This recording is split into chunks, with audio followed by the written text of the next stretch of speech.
Everyone, welcome back to my YouTube channel. ఈరోజు beetroot రోటి పచ్చడి ఎలా చేసుకోవాలో చూద్దాం. దీనికి కావాల్సినవి ఒక 4 వరకు బీట్రూట్, అలాగే ఒక ఉల్లిపాయ, ఒక 6-7 పచ్చిమిర్చి, కరివేపాకు, ఒక టొమాటో, దాంతోపాటు జీలకర్ర, అలాగే వెల్లుల్లి.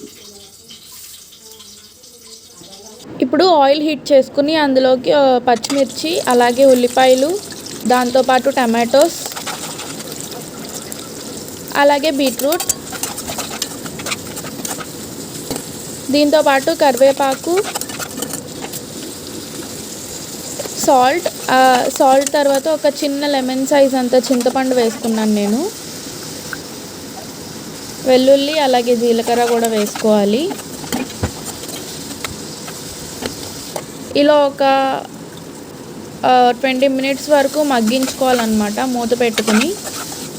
కొత్తిమీర, కరివేపాకు ఏముంటే అవన్నీ వేసుకోవచ్చు. చూడండి, ఇవన్నీ మగ్గినాయి అన్నమాట. మగ్గిన తర్వాత చల్లార్చుకుని రోట్లో వేసుకుని మనం ఇలాగా గ్రైండ్ చేసుకోవడమే పేస్ట్ లాగా. రోట్లో ఎందుకు వేసుకున్నానంటే ఒక మంచి టేస్ట్ వస్తుందన్నమాట రోటి పచ్చడి అంటేనే.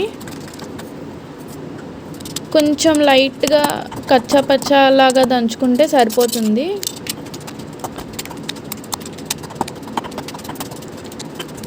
జీలకర్ర, వెల్లుల్లి కూడా వేసాను అన్నమాట ఇప్పుడు నేను ఫ్లేవర్ కోసం.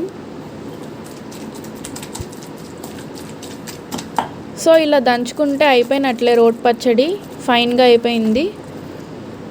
సో ఇది ఈరోజు వీడియో. ఈ వీడియో కనుక మీకు నచ్చినట్లయితే ప్లీజ్ లైక్ చేయండి, షేర్ చేయండి, సబ్స్క్రైబ్ చేయండి. ఇప్పుడు తాలింపు ఎలా వేసుకోవాలో చూద్దాం. యాజ్ యూజువల్ అన్నమాట. తాలింపు దినుసులు వేసేసుకుని చిన్న మంటలో చేసుకుంటే అయిపోయినట్టే కదా తాలింపు. సో ఈ తాలింపుని పచ్చడిలోకి షిఫ్ట్ చేసేసుకోవడమే.